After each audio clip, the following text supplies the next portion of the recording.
Ce podcast contient du contenu sensible. Si tu es dans ton auto avec tes enfants, tu serais peut-être mieux de changer pour quelque chose de plus familial. Comme l'album pour les tout-petits intitulé À la ferme de Jojo, de la chanteuse franco-ontarienne Joanne Lefebvre. Merci.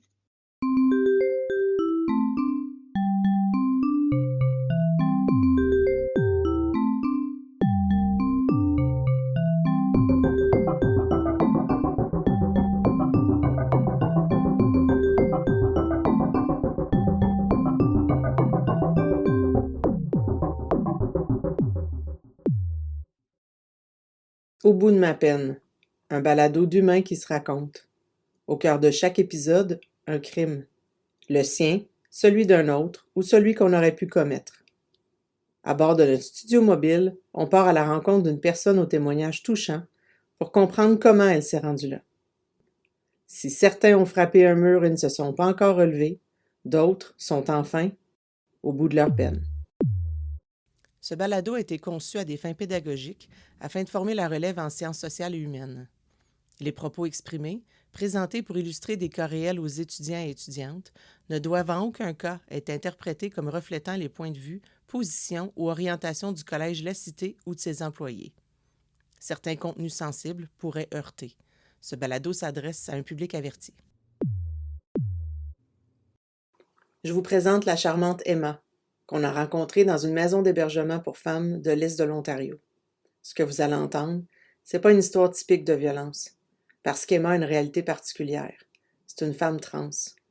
À travers la violence, on a quand même ri, on a parlé d'amour. Vous allez voir, Emma a un certain talent pour se raconter.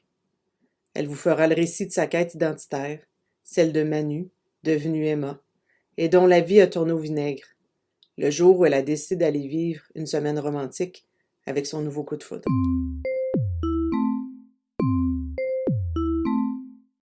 Cet épisode est mixé par Stéphanie Lepage et je m'appelle Nadine Créger.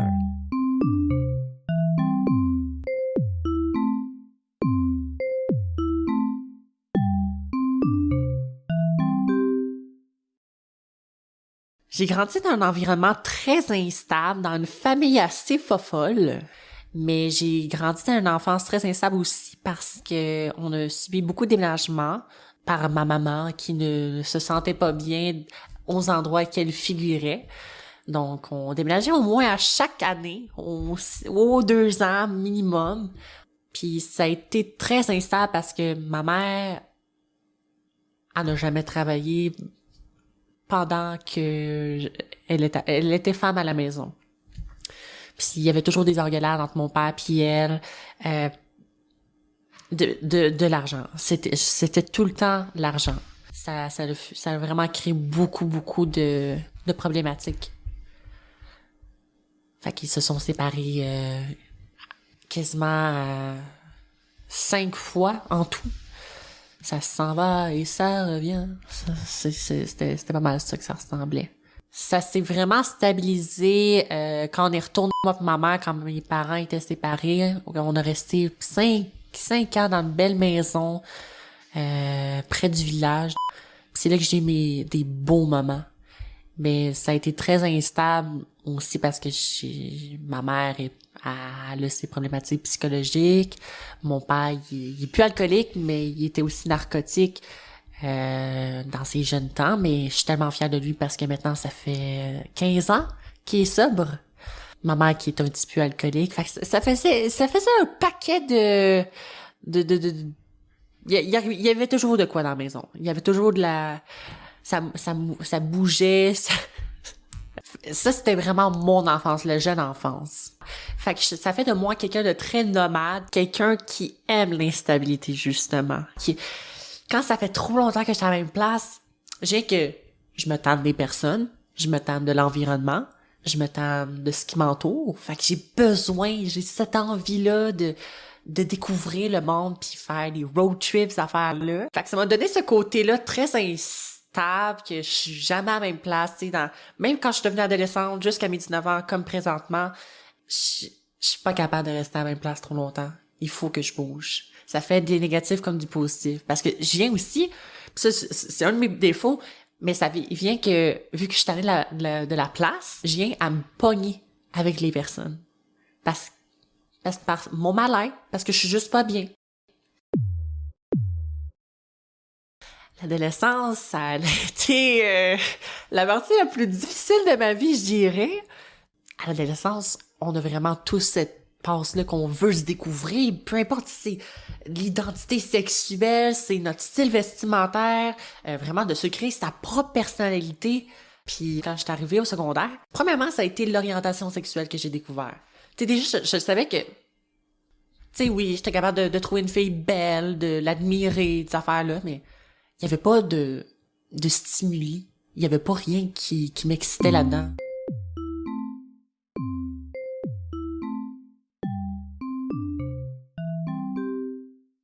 Ah, mon Dieu.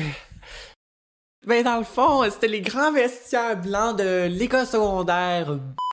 On était mélangés avec les secondaires 5. Et Caroline, que je les trouvais donc beaux. Puis, à un moment donné, ça a été plus que ça. Puis j'ai découvert vraiment que j'étais aux hommes. Puis j'allais annoncer à ma mère.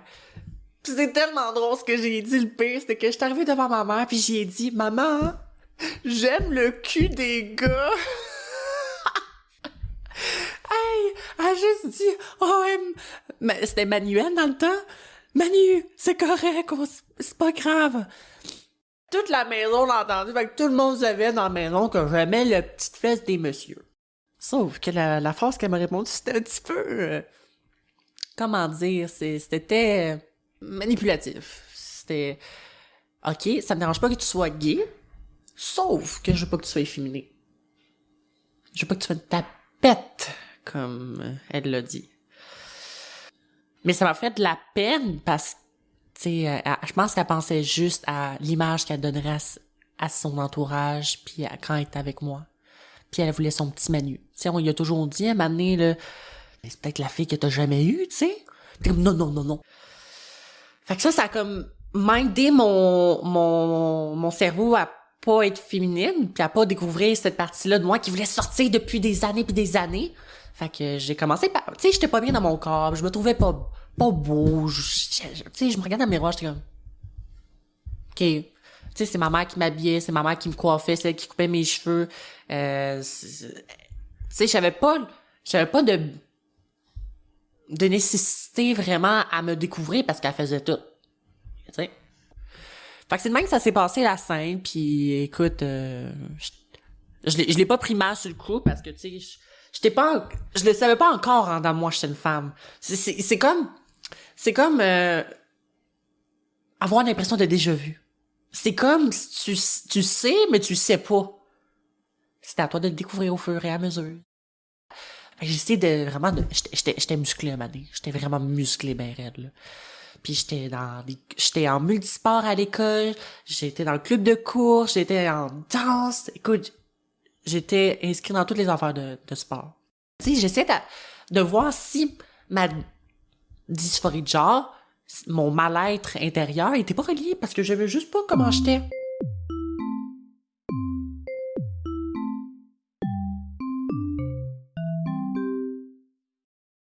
Mon premier chum, et ça vient d'intéressant, c'est quand j'avais 12 ans.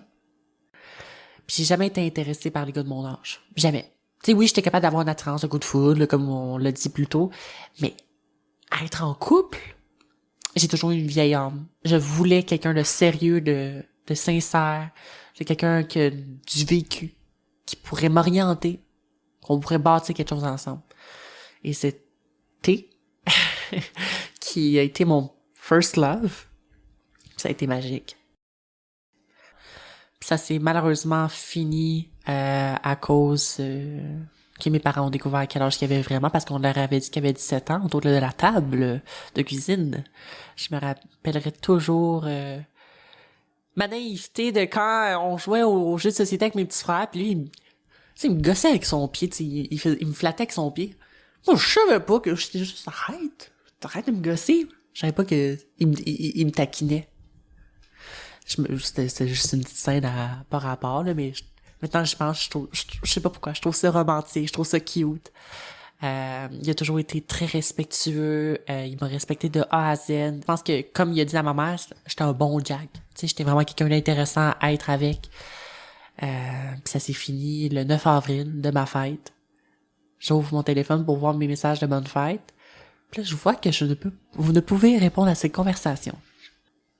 Mon cœur brise. Là, je suis comme, je refresh la page, là. C'est sûr qu'il y a un problème, là. Il peut pas avoir fait ça, là. Ça allait tellement bien, là. Puis il m'avait déjà écrit un message de bonne fête, genre, de bonjour, mon amour, joyeux anniversaire, je te souhaite la plus belle des journées. En tout cas, quelque chose comme ça.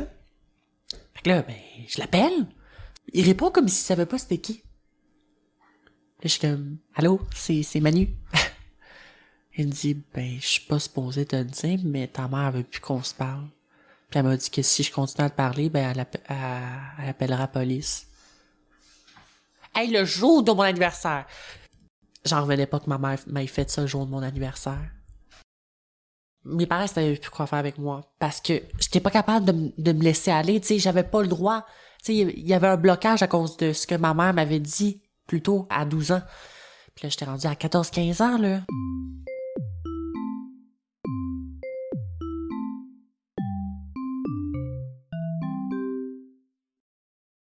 J'étais plus avec ma famille. J'étais avec la DPJ. Ça a été très, très, très difficile avec eux parce que j'ai eu vraiment d'énormes traumatismes. J'ai été violée entre-temps. Il est arrivé des événements que mon père il avait été... une fois que mon père il a vraiment pété une coche puis il avait été violent avec mon grand frère. Tu sais, il avait lancé des affaires puis tout. Des petits traumatismes de violence. Fait que il a commencé à avoir des épisodes suicidaires, des crises. C'était comme de la bipolarité, honnêtement. Ça avait l'air des crises de bipolaire, là. Vraiment, je passais d'un extrême à l'autre dans la même journée. Tu sais, j'étais pas bien avec moi-même, là. J'étais pas bien, puis je broyais à l'école, je manquais de l'école. Ma santé mentale n'allait pas bien. Du tout. J'étais dépressive, j'allais pas bien. Fait que... c'est de là que j'ai commencé à faire des allées à l'hôpital psychiatrique, en urgence psychiatrique. M'évaluait. Ah ouais, médication. Parce que là, il y a eu tellement de signalements, pis ça avait commencé avec le signalement qu'il y avait eu avec mon ex-conjointe dans ce temps-là. Puis la première place que j'ai faite avec la DPJ, c'était pas un centre vraiment qui était configuré par la DPJ, c'était une ressource externe qui s'appelait les Auberges du Cœur. Puis j'ai passé un bon 3-4 mois là. Puis j'ai eu beaucoup d'aide, beaucoup de petites étincelles dans ma famille et par des intervenantes de c'est pas grave si tu es trans, c'est pas grave si t'es une fille, c'est pas grave si tu veux te maquiller. Parce qu'ils voyaient que j'étais pas bien avec moi-même. Ils ont reconnu cette énergie-là qu'on voit chez les trans qui sont pas avouées. Ce mal-être-là, c'est comme si on fakeait. Comme si on n'était pas nous. J'ai pas l'impression de voir la vraie personne devant moi. Fait que l'auberge du cœur, à un moment donné, ça suffisait plus. J'avais commencé l'automutilation, puis c'était des grosses coupures. J'ai chanceuse de pas avoir tant de cicatrices que ça. Mais c'était tellement rendu intense que la DPJ a dû prendre le relais, puis m'embarquer. Puis ça a été le centre jeunesse. Le centre jeunesse, c'est... j'ai pas envie de dire le mot prison, mais c'est un centre de réadaptation pour enfants. Mais c'est très toxique comme endroit. J'ai l'impression que, tu sais, j'étais un mauvais rêve, que j'étais un rêve en ce moment. Puis que je me réveillais demain matin dans ma chambre, dans les centres jeunesse. Une chambre vide. Parce que moi, j'étais en protocole suicide, fait que j'avais rien dans ma chambre. J'avais absolument rien. J'avais pas envie d'aller soit à l'éducation physique parce que j'étais trop dépressive. J'avais pas envie. J'étais tellement down. Tu sais, ils pensent, tu sais, j'étais une personnalité suicidaire. Tu penses-tu que me mettre en centre de réadaptation, c'est qu'on est confiné 24 heures sur 24, va me redonner le goût à la vie? Je penserais pas. Je dis ça de même, là. Moi, je penserais pas. Mais c'était tout simplement... Ou sinon, tout simplement, la confrontation... j'étais vraiment beaucoup dans la confrontation quand j'étais jeune. Des fois, j'avais juste envie de dire, ah ouais, c'est ça, hein. À un moment donné, tu sais, puis surtout quand je suis devenue plus vieille, là, avec la DPJ, je voulais toujours avoir le dernier mot. Fait que c'est juste ça qui me rend vraiment très émotive. Parce que c'est pas de même qu'on éduque un enfant. Ça prend de l'amour, ça prend de la compréhension. Faut chercher. Pourquoi l'enfant, il va pas bien? C'est pas juste des troubles. Peut-être qu'il y a quelque chose à découvrir. Quand j'ai fini mon centre jeunesse, j'ai resté 3-4 mois. Je me suis retournée chez mes parents, ça a pas marché. Ils m'ont envoyé dans un foyer de groupe. C'était comme un centre jeunesse, mais comme dans une maison normale. Puis c'était plus free. Tu sais, on voyait que là, je pourrais pas vivre dans le milieu familial. Mes parents étaient pas équipés. Puis ma mère avait give up en moi. Elle s'en foutait. Elle voulait plus rien savoir. Elle était blessée. Elle disait que j'étais pas reconnaissante puis que j'y faisais du mal. C'est moi qui ai mal.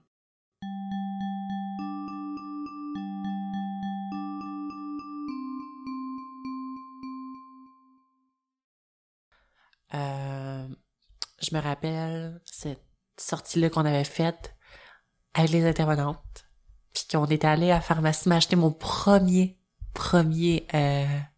cacherne. Un cacherne dégueulasse en stick, là, que tu fais juste boum boum. Non, c'était de la merde. Pas de mascara, mais un rouge à lèvres. Un rouge à lèvres rouge... rouge vin. Ça... Juste pour faire discret. Ben oui, c'était très, très, très, très discret. Cette merveilleuse intervenante, Jessica. Jessica a été la femme qui m'a fait ouvrir les yeux sur mon identité sexuelle. Qui me l'a fait... Qui a allumé l'étincelle. Comme si elle avait allumé le feu en moi. Elle me le disait tellement souvent, c'est pas grave, c'était une femme. Elle le voyait, puis elle voulait mon bonheur. Puis elle était tellement belle, et vraiment elle est devenue une idole pour moi. Puis je l'ai dessinée, elle était vraiment, elle m'avait marqué. Fait que c'est elle qui m'a fait débuter ma transition. Fait que dans le fond, ça fait plus que 4 ans que je suis en transition. Ça fait un bon 6 ans. Ouais. Que vraiment que j'étais en remise en question. À ce moment-là. Parce que je le voyais, ben là, c'était pas juste l'homosexualité ou whatever, là. L'attirance envers les hommes, c'était plus que ça. Le propriétaire de la maison ne voulait pas que je me maquille. C'est là que j'ai commencé à fuguer. On est en plein hiver, je me suis pognée solide devant tout le monde avec le monsieur. J'ai dit, t'as pas le droit de m'empêcher de me maquiller.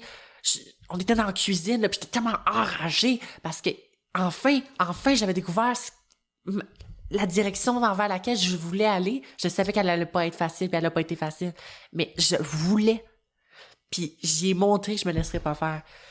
Fait qu'on a commencé à chicaner, puis là j'ai dit, ben mon tabarnak, si c'est ça que tu veux, ben moi je crisse mon camp. Moi, c'est pas vrai que tu vas me manipuler de même. Je suis sortie dehors par la porte des éducatrices que j'avais pas le droit de sortir habituellement. J'étais nu-pied en plein hiver à moins 30. J'étais me masser dans un parc jusqu'à temps que la police elle vienne me chercher. J'ai continué pareil. J'ai continué par me maquiller, sauf que ils m'ont remis en centre jeunesse. Parce que j'écoutais pas. Pour du maquillage. On se rendit compte de l'affaire, là.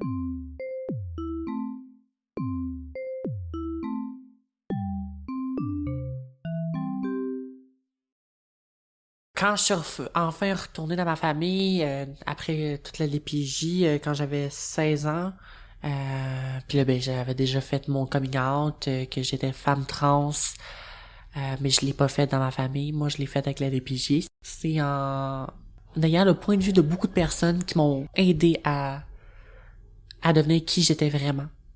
Trouver c'était quoi qui me faisait aussi mal que ça dans le cœur. Qu'est-ce qui empêchait Emma, d'être vraiment qui elle était. Tu sais, l'impression de pas avoir la vraie personne devant elle a disparu. Puis ça, je me rappelle, c'était vraiment à Saint-Thomas que j'étais vraiment... j'ai su que j'étais femme. Parce qu'après ça, avant ça, j'étais en famille d'accueil.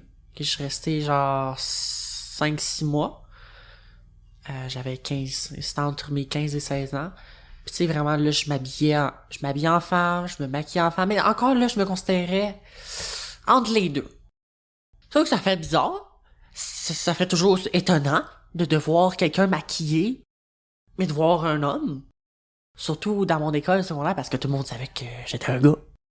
Bon, que j'étais né gars. Tu sais, un jour, je me portais des pantalons, une chemise, puis l'autre jour, tu sais, j'étais fou. J'étais juste Emma, Manu, ouvre-toi, laisse-toi aller. Si t'as envie d'être un gars, une journée, sois un gars. Si t'as envie d'être une fille, une journée, sois une fille.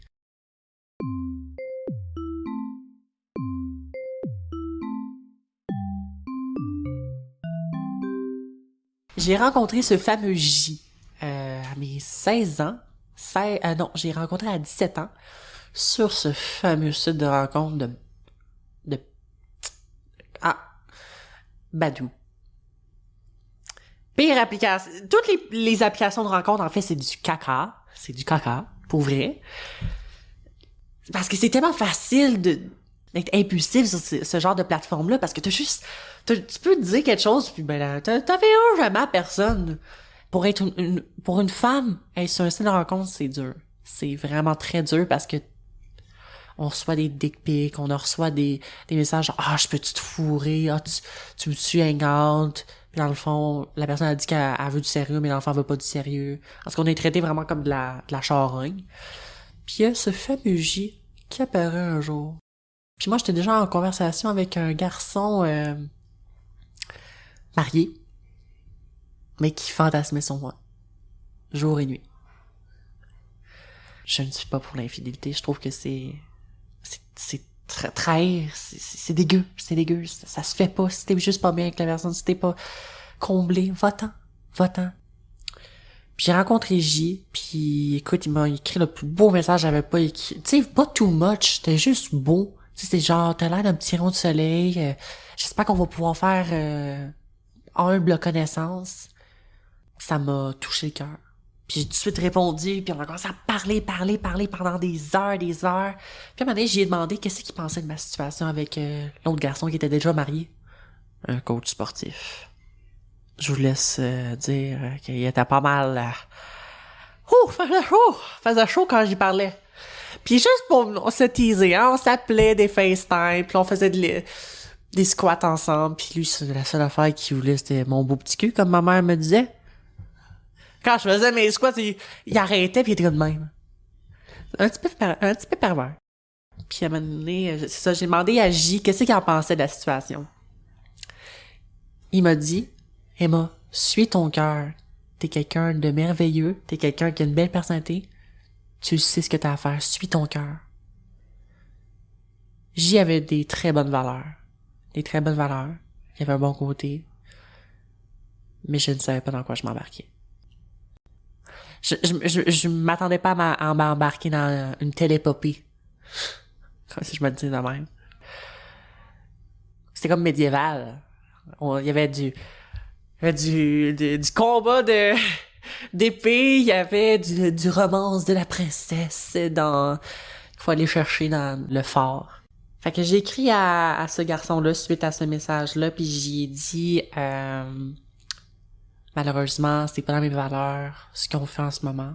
Je trouve ça dégueulasse, ce que tu fais à moi, à ta femme et moi. Puis parce qu'il était nymphomane, t'as un problème de nymphomanie, va chercher de l'aide. C'est le plus beau cadeau que tu peux te faire. Bonne chance. Je l'ai bloqué.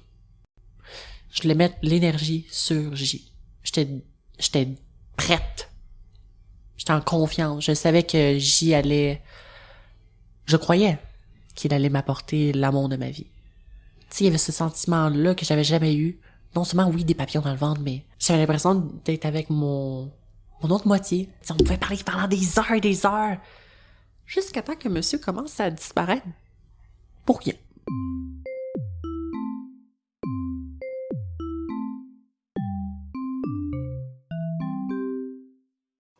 Restez avec nous parce qu'après la pause, l'histoire se poursuit. Je cogne. Puis ils ont tout de suite arrêté de parler, puis ça leur a pris un petit 30 secondes avant de venir ouvrir. Est-ce qu'ils savaient que c'était qui? C'était la folle! Ce balado est un projet pédagogique du programme Technique d'intervention en criminologie du Collège La Cité à Ottawa. Si tu as aimé entendre l'histoire de notre invité, as-tu pensé que tu pourrais aussi aimer étudier dans le domaine? Tu pourrais intervenir auprès des personnes criminalisées, à risque de le devenir, et auprès des victimes. Accompagner des personnes en difficulté pour bâtir une société meilleure, c'est un travail qui est extrêmement enrichissant au plan des valeurs humaines. Nous accueillons une nouvelle cohorte étudiante à tous les mois de septembre et janvier. Inscris-toi au programme Technique d'intervention en criminologie où nous sommes avant tout coupables d'empathie.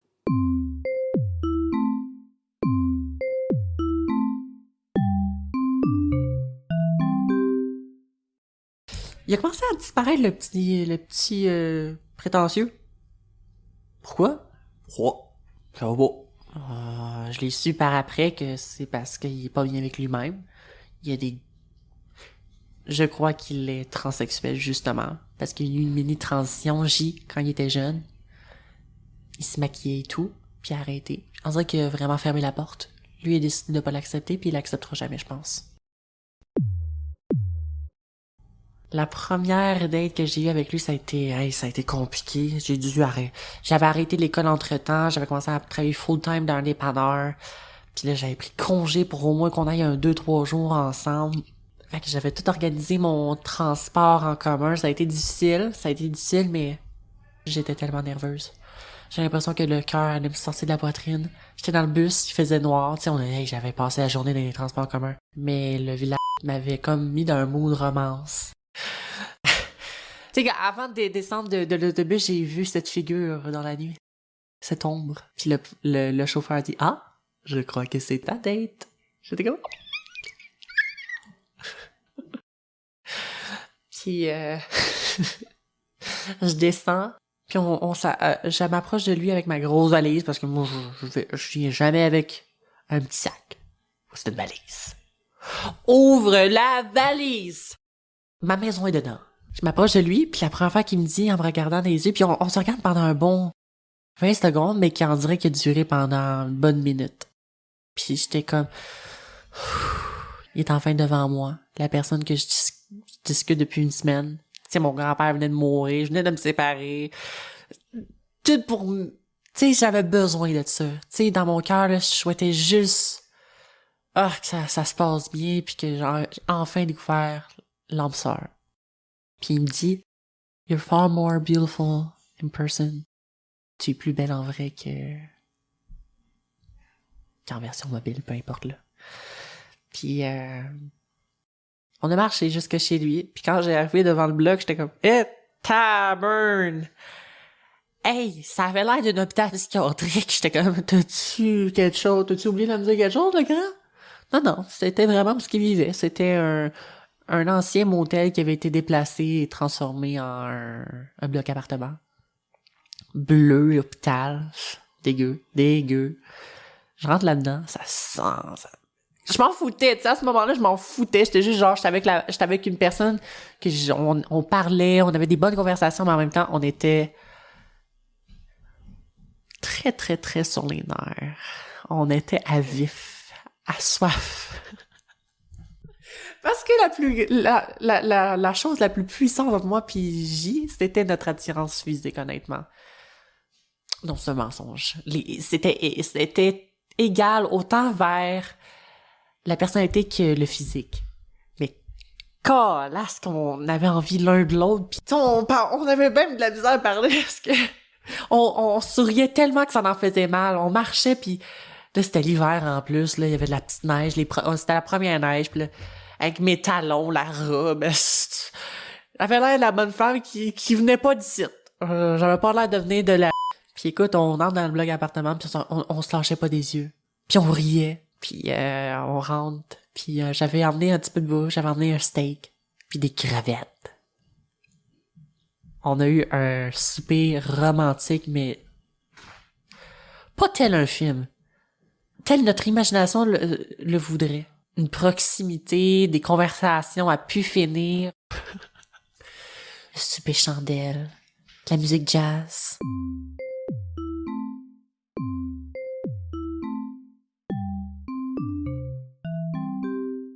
J'avais des doutes dans quoi je m'embarquais. Parce que j'y disparaissais pendant 2-3 jours sans me laisser de nouvelles. Puis il y avait pas vraiment d'explication à me donner. Il était vraiment très indépendant. Puis j'aimais pas ce côté-là de lui parce que moi je suis je suis un livre ouvert. Puis il y a pas de mensonge. J'ai travaillé là-dessus parce que j'étais vraiment une menteuse dans le temps. Puis l'honnêteté puis la sincérité, c'est très important. Surtout en relation, là. S'il y a pas de communication, d'honnêteté, il y a rien, là. C'est des mensonges, c'est encore pire. Surtout dans le début de notre relation. Mais il était pas bien, tu sais, il se remettait en question parce qu'il sortait avec une femme trans, tu sais, monsieur avait un fantasme sur les femmes trans. Puis ça m'a joué dans la tête longtemps. Puis j'étais comme, est-ce qu'il m'aime juste pour un fantasme? Est-ce qu'il va m'aimer encore quand je vais faire mon opération? Parce qu'il y a des hommes que, oui, ils aiment les femmes trans, mais ils les aiment juste quand ils sont pas pré-op, qu'ils sont pas opérés.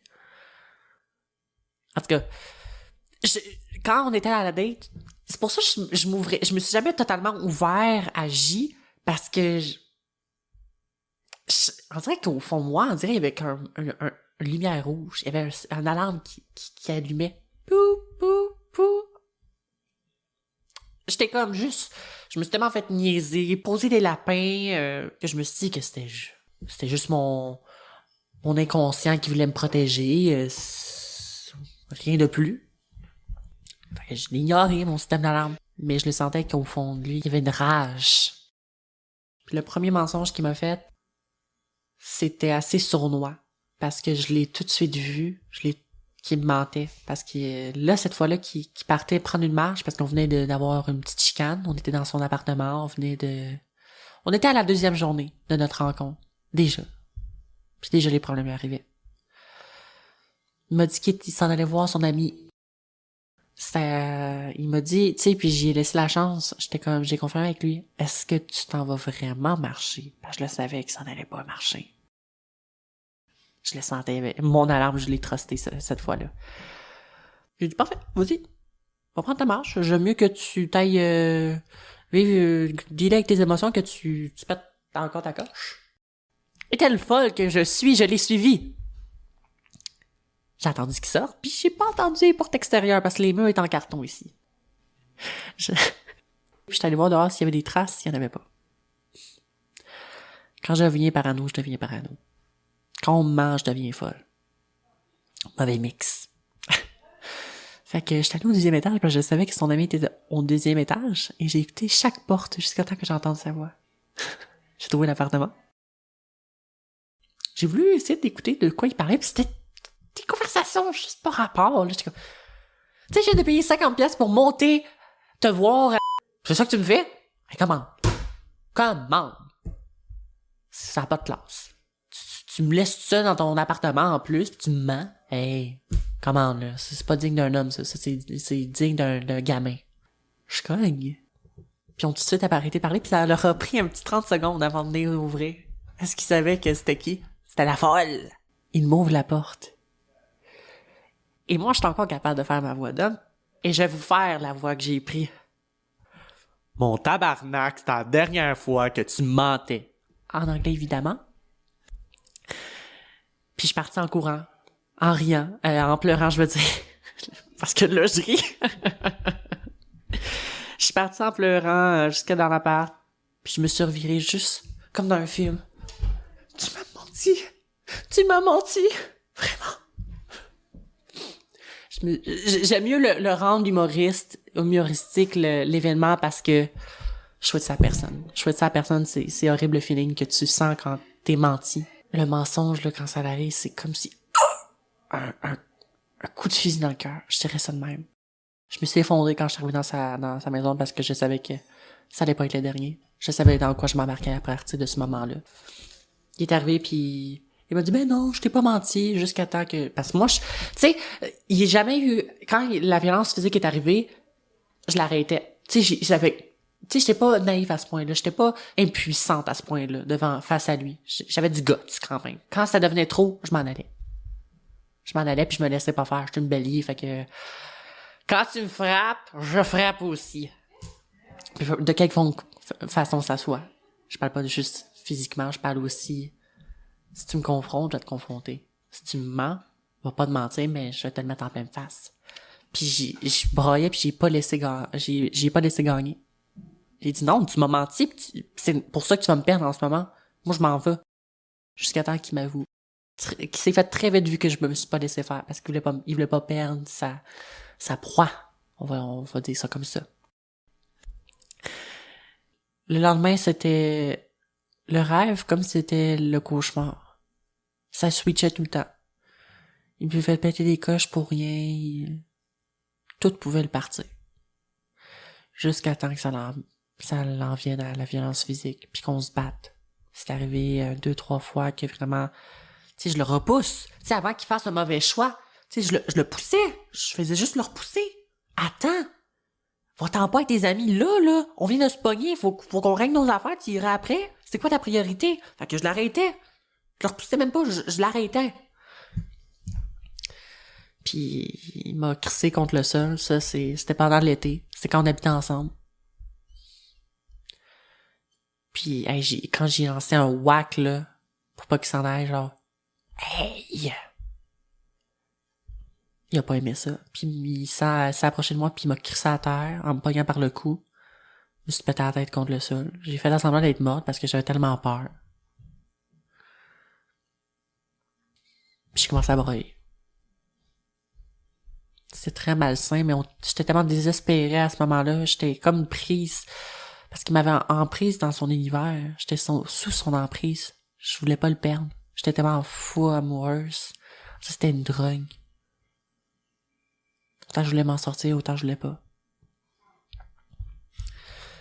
Après ça, c'est arrivé une autre fois qu'on s'est violenté. Puis la dernière fois, jusqu'à temps que je m'en vienne à la maison interlude.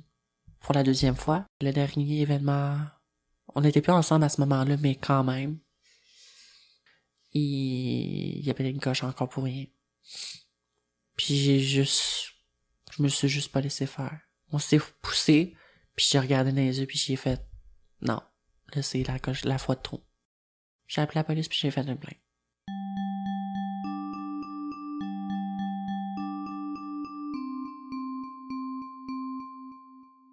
La deuxième fois qu'il y a eu de la violence physique, c'est quand on était dans le lit, on était le soir. On venait de se pogner, je me rappelle plus pourquoi. Puis il a commencé à me voler la couverte, genre comme un enfant, juste pour me faire chier. Puis il bougeait pas, il était devenu dans son... Des fois, il switchait à un mode... Je sais même pas comment. C'était evil. Il devenait hostile. Puis il devenait plus la même personne, il se renfermait, puis là, il accumulait jusqu'à temps qu'il explose, puis qu'il devienne démoniaque, avec un sourire qui fait peur. Puis là, je l'ai pris par le collet, parce qu'il avait encore son chandail, puis j'ai dit, c'est quoi que t'attends encore, là, de nous? Tu veux encore qu'on chicane? Tu veux encore me perdre? La seule femme qui va être prête à t'aider, puis à te supporter dans ta condition que t'as, c'est quoi que tu veux? Parce que là, ce qui va arriver encore, c'est que tu vas me perdre. Tu vas me perdre encore. Puis là, il m'a repoussé. Fait que là, je l'ai poussé du lit. J'ai donné un coup de pied. Tu me toucheras pas. Si tu ne me retoucheras pas. Puis je l'ai poussé sur le divan. Il est allé se coucher sur le divan. Puis là, j'ai essayé de reprendre la couverte. En tout cas, ça a été une fight de bébé. Jusqu'à temps que là, on commence à se donner des coups. Puis que... Monsieur me rattrape par la gorge, puis vraiment m'étouffe. J'étais plus capable de respirer. Il m'a lancé contre le sol, en tout cas, on a détruit quasiment l'appartement, là. Des verres qui sont tombés. C'était horrible. Puis, c'est ça. Moi, j'étais tout nu, parce que je dors tout nu. En tout cas, whatever, c'est pas ça que je veux en venir, mais j'étais comme j'ai rien fait. Il m'a dit, je veux que tu te décalisses. Get the fuck out of my apartment. I don't want you here anymore. J'étais comme... C'est toi, c'est qui vient de me frapper, de m'étouffer, puis de... En tout cas, il a essayé de me sortir de l'appartement tout nu. Puis en tant que femme trans, j'ai pas beaucoup de seins. Tu sais, si j'aurais eu un vagin puis des seins, honnêtement, je m'en aurais foutu. Je serais juste allé cogner à quelque part. Je m'aurais mis des vêtements dans le corridor. Mais là, c'était pas la même affaire, tu sais, j'ai encore mon organe génital masculin, pis j'ai pas beaucoup de seins, fait que ça aurait été bizarre. Puis je suis pas sûre que les gens m'auraient aidé. Parce qu'il y aurait eu peur. Les personnes ont peur de la nouveauté. Mais c'était juste horrible. En tant que blonde, en tant qu'amoureuse, de se faire subir ça. Tu sais, quand même, la personne qui me dit qu'il voulait me marier au début de la soirée, maintenant veut me crisser dehors tout nu en m'arrachant des bras du mur. Je me suis quand même pas laissé faire, puis j'ai dit, laisse-moi m'habiller. J'ai appelé la police, puis je me suis revenue ici, à la maison interdite.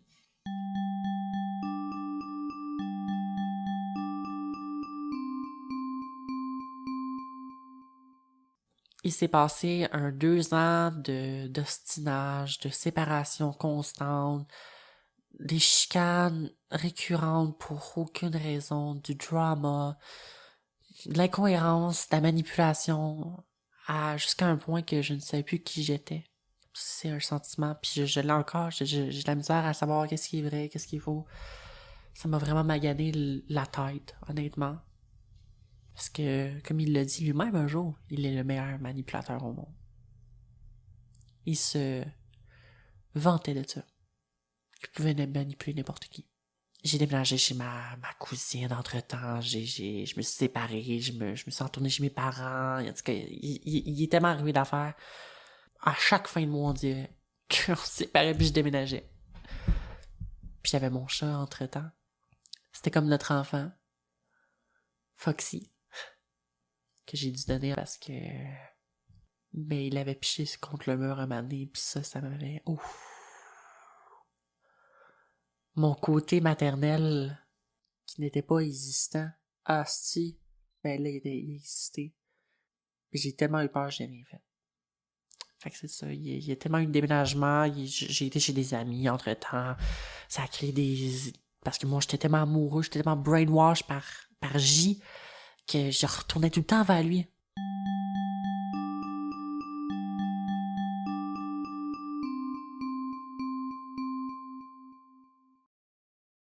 Pour l'instant, j'ai pas envie de me remettre en couple. J'ai une peur de me remettre en couple. J'ai une peur constante. J'ai eu de la misère à avoir confiance dans les gens encore plus. Parce que j'ai été violée quand j'étais jeune par un homme. 2 fois. Par 2 hommes différents. Ça me donne encore moins envie de donner confiance ou de j'ai pas de la misère à rencontrer parce que je m'entends bien avec les garçons puis j'essaie de me faire ami avec les garçons. Mais pour être en relation, c'est bien compliqué. Pas que je crois pas en l'amour, mais j'ai si peur que ça réarrive que j'aime mieux pour l'instant ne pas me remettre en relation. Ça fait de moi qui traite les hommes comme des fois ils me traitent eux. Parce que le suicide de rencontre, c'est pas toujours évident. Surtout quand t'es une femme trans. Parce que les hommes, ils ont beaucoup de fantasmes là-dessus. Puis se faire traiter en objet, c'est pas le fun. C'est une relation saine que je me souhaite. Oui, je veux qu'il y ait de l'amour, mais je veux que ça soit aussi un travail d'équipe. Je veux que dans le fond, pour moi, un âme sœur, c'est quelqu'un avec qui je peux être amie. Avec qui je peux avoir confidence. Avec qui je peux avoir un partenaire de jambes en l'air. Puis un amoureux. Je veux qu'il soit ce tout. J'aime mieux, je suis stable. Parce que même quand on s'avait parlé la première fois, écoute, j'étais quasiment en crise. C'était mon but premier en étant ici de régler ce pattern-là de santé mentale. Parce qu'il n'y a pas de sang pour les personnes non qui font pas de consommation de drogue, qui veulent travailler ces problématiques-là. C'est juste quand t'as des problèmes de consommation qu'il y a des places pour de la réadaptation. Fait que c'est ici que j'ai fait ma réadaptation par moi-même. J'ai eu beaucoup d'aide de par les intervenantes et les personnes qui vivent ici. J'ai vécu des moments mémorables qui m'ont remis sur pied. Mais là, il est temps que je parte. Pour laisser la chance à une femme qui en a besoin de sortir de son enfer.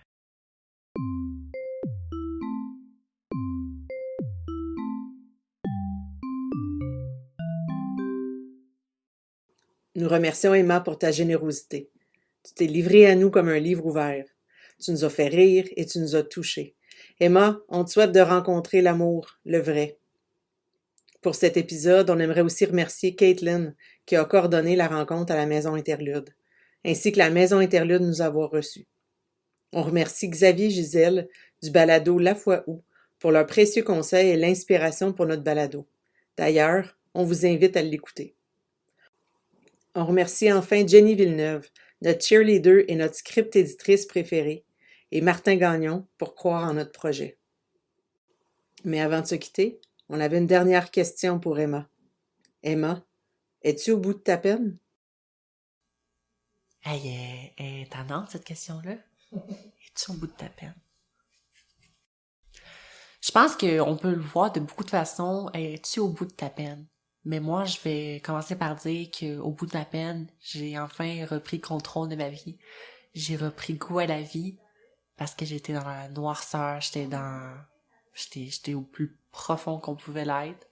Puis j'ai repris le goût à la vie, j'ai repris des forces, j'ai repris le contrôle de moi. Fait que oui, j'étais au bout de ma peine enfin. Enfin, j'ai surmonté tout ça. Puis je me suis ouvert les yeux à la violence conjugale. À toute personne qui entend ce message-là, je vous dis, à vous tous qui sont en prise avec ces démons, je vous confirme que rien n'est impossible. Vous pouvez vous en sortir.